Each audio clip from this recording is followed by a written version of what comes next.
Assalamualaikum Pak, perkenalkan saya Sepriyadi dari Teluk Naga, Tangerang. Teluk Naga, ada ya Tangerang itu Teluk Naga, Tangerang. Saya mau bertanya, jika pakan dioplos, apakah bagus untuk puyuh petelur dan bagaimana komposisinya? Nah, ini nampaknya nonton YouTube saya. Apakah bisa mengikuti tutorial komposisi yang Bapak share di YouTube? Nah, kemudian dengan protein 17%, apakah nanti tidak berpengaruh ke produksi telur, Pak? Sedangkan pakan pabrikan rata-rata di 20% untuk proteinnya. Supaya protein bisa sampai 20%, apa harus yang ditambahkan? Halo, Assalamualaikum warahmatullahi wabarakatuh. Selamat pagi, salam sehat, salam aktivitas di kesempatan pagi yang berbahagia ini tentunya. Agak-agak sedikit suaranya berubah guys, agak sedikit demam. Ya, karena mungkin pancaroba pergantian cuaca. Suara agak demam, jadi mungkin agak sedikit pilek guys. Tapi ya tetap, karena banyak sekali rekan-rekan itu yang ada kesulitan, ada kendala, harus tampil menjelaskan, harus kita membuatkan video. Jadi karena banyaknya permintaan dari rekan-rekan, jadi kita hadir. Mudah-mudahan sehat selalu untuk rekan-rekan yang ada di seluruh Nusantara ya. Batuk pilek itu memang sudah biasa, sering terjadi di mana tempat. Kalau memang ada pergantian musim ya, di pancaroba, fisik kita nggak kuat ya, memang terkena. Kalau untuk pilek itu memang semuanya pasti itu pernah merasakan ya, itu penyakit yang memang gimana ya, tidak ada obatnya ya, kita hanya bisa mencegah saja, mengurangi gitu. Jadi ini nanti kita bahas permintaan dari rekan-rekan semuanya yang hadir di channel saya. Terima kasih yang sudah hadir di channel, tentunya ya di subscribe biar supaya tidak ketinggalan informasi yang akan kita berikan, dan informasi yang memang selalu ditunggu-tunggu untuk rekan-rekan yang mungkin masih baru-baru dalam tahap-tahap pembelajaran atau belajar ini. Di kita sambil juga pemberian pakan ya guys, sampai ke ujung sana, nanti kita apa dulu ini. Kemarin ada yang menghubungi saya lewat kontak pribadi website itu. Mungkin dari mana, kita buka dulu coba. Assalamualaikum Pak, perkenalkan saya Sepriyadi dari Teluk Naga, Tangerang. Teluk Naga, ada ya Tangerang itu Teluk Naga, Tangerang. Saya mau bertanya, jika pakan dioplos, apakah bagus untuk puyuh petelur dan bagaimana komposisinya? Nah, ini nampaknya nonton YouTube saya. Apakah bisa mengikuti tutorial komposisi yang Bapak share di YouTube? Nah, kemudian dengan protein 17%, apakah nanti tidak berpengaruh ke produksi telur, Pak? Sedangkan pakan pabrikan rata-rata di 20% untuk proteinnya. Supaya protein bisa sampai 20%, apa harus yang ditambahkan? Gitu ya. Karena kalau di tutor saya kemarin itu, kalau nggak salah, aduan 25 kilo. P100, aduan 50 kilo, P125, dedak 20, konsentrat 5 kilo. Nah itu kita perhitungkan, di video saya itu ada salah penempatan protein ya, protein konsentrat ketinggian. Kemarin kawan bilang 60, tapi ternyata nggak sampai 60, konsentrat itu paling-paling 30-an. 34 itu sudah tinggi betul, 35 itu sudah tinggi betul gitu. Kalau secara kita hitung global rumusnya, ya kita penghitungan rumus, itu memang Rumusnya memang seperti itu. Cuman kalau untuk bahan, nah, kembali lagi kita ke bahan. Tadi dibilang 17% dari teluk naga ya, terima kasih. Tadi dibilang 17% apakah bertelur? Bertelur Pak kalau 17%. Cuman posisinya masih mengkhawatirkan. Ya, posisinya masih mengkhawatirkan kalau di 17%. Kalau bisa, posisi protein itu di 18, 19. Itu yang sering saya sampaikan. Nah, di tempat saya nggak ada P100 Pak, adanya Wonokoyo. Nggak masalah, yang penting hitungannya tetap segitu gitu nah. Maksud saya itu. Saya cari pena dulu guys. Ini di kita pensilnya kemana? Coba kita perhitungkan. Kalau untuk mengaduk, mengoplos misalkan. Kayak saya ambil contoh gini lah. Untuk P100 ya. P100 kita mau ngaduknya itu coba kita timbulkan protein itu sekitar 19%. Itu apa saja Pak yang perlu kita cari, yang perlu kita perhitungkan di situ. Sebenarnya taruhlah di sini saya ambil P100 ya. Kita ngaduk 50. P100. Ini kita aduk P125. P125. Coba gimana nih posisinya ini gimana? Coba. Ini aja. Ya. Saya pegang pakai tangan. P125 kilo. Ini kita mengaduk itu 50 ya. 50 kilo ya. Kemudian P100, ini P100. P100 25 kilo dibagi 50. 50 dikali protein. Proteinnya berapa? 20. 20% ya untuk P100. Nah, ini sebenarnya mau pakai merek apapun silahkan. Terserah. Di sini mau pakai merek apapun terserah silahkan. Terus kemudian kita di sini misalkan ini dedak ya, kita ambil dedak bekatul sama saja Pak. Ini 15 kilo.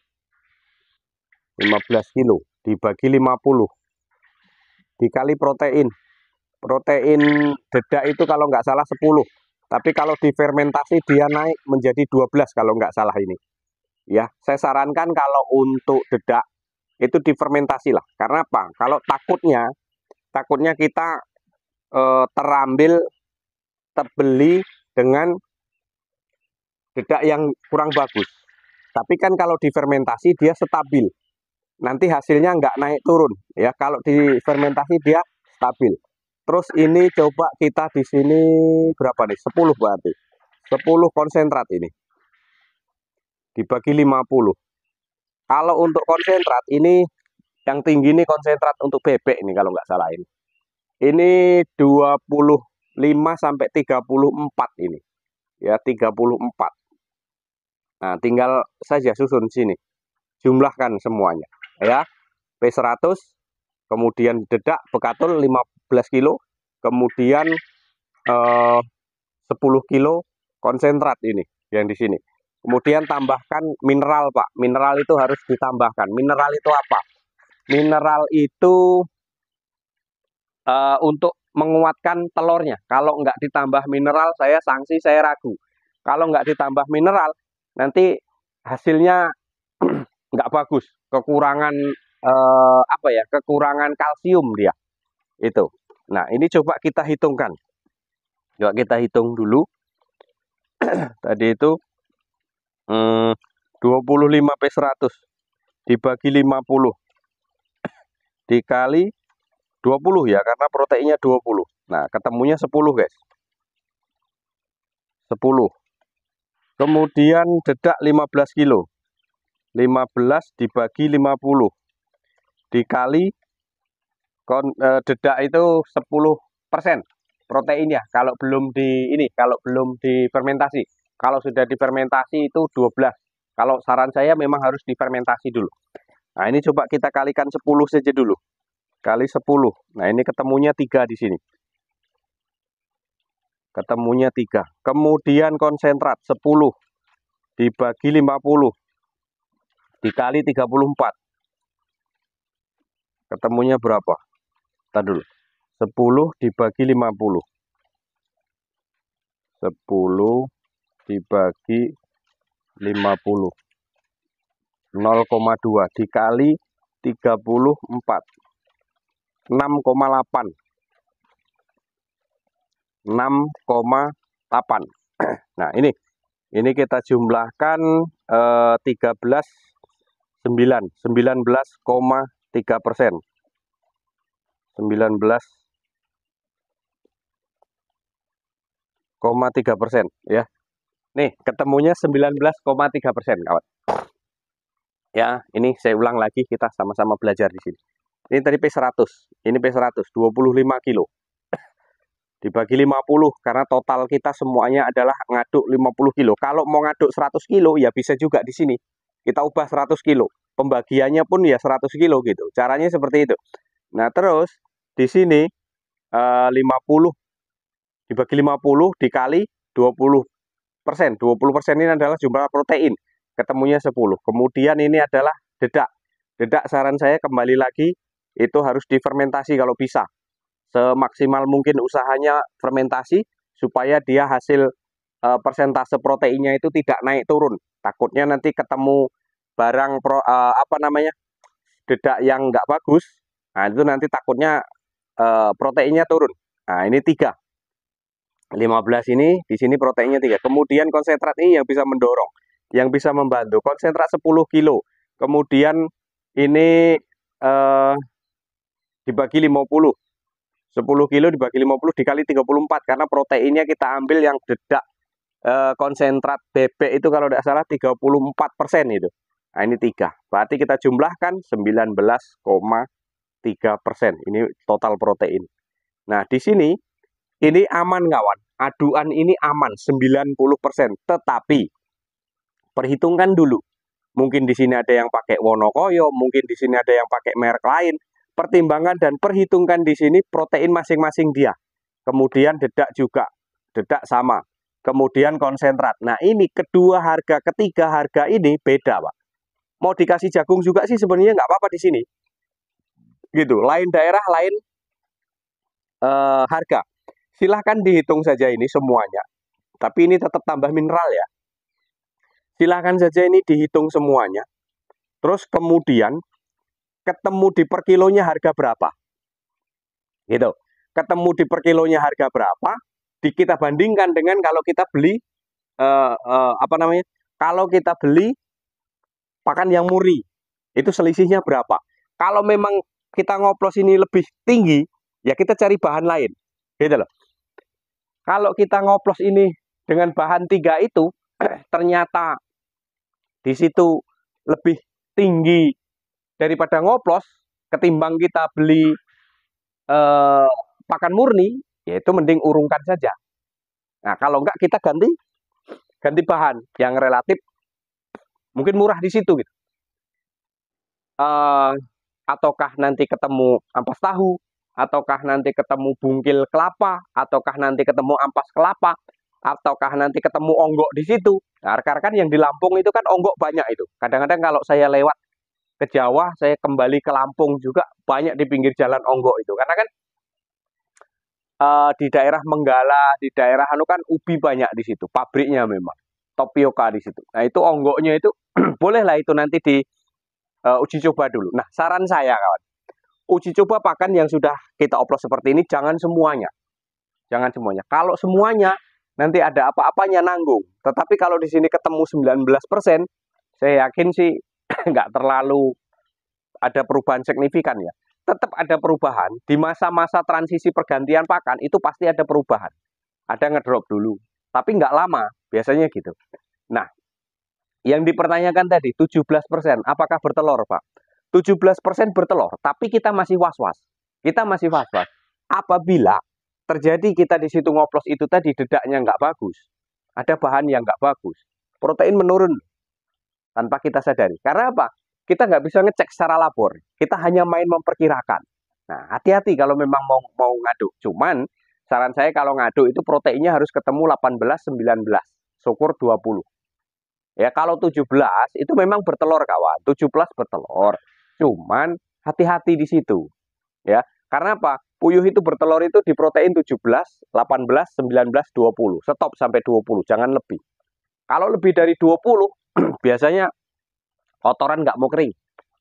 Kotoran itu nggak mau eh, apa ya, nggak mau kering, dia becek terus, dia encer terus, dia bau gitu. Nah, itu kalau kelebihan protein seperti itu.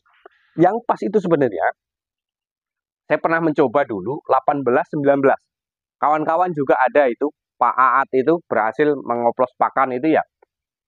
Bahannya cuma 3 itu, kotorannya juga bagus, dia ketemu 18 atau 19 gitu nah. Proteinnya seperti itu. Nah, rekan-rekanku semuanya, terima kasih yang sudah masuk dari mana ini tadi. Saya agak sedikit lupa dari Tangerang ya. Dari Tangerang kalau nggak salah. Dari Teluk Naga, Tangerang. Masuk Jakarta ya ini ya, Tangerang ini ya. Jabodetabek ya, masuk Jakarta. Oke, rekan-rekanku, terima kasih. Mungkin hanya itu yang dapat kami sampaikan. Mudah-mudahan bisa untuk menambah apa ya, pengalaman dan pengetahuan kita mengenai tentang ternak puyuh. Ya, memang kita kalau mau berhasil kita harus bisa menciptakan apa ya? Kita harus bisa eksperimen, mengubah pakan, mengelola pakan itu seperti apa. Intinya semuanya peternakan ada di situ. Intinya semua ternak itu kalau bisa kita mengakali pakan, insya Allah mudah-mudahan berhasil. Ya, mungkin hanya itu. Kurang lebih mohon maaf. Terima kasih yang sudah masuk, terima kasih yang sudah like. Ya, nantikan video-video kami selanjutnya masih di channel kita yaitu di Edi Puyuh Jambi. Terima kasih. Wassalamualaikum warahmatullahi wabarakatuh. Tetap semangat kawan-kawan.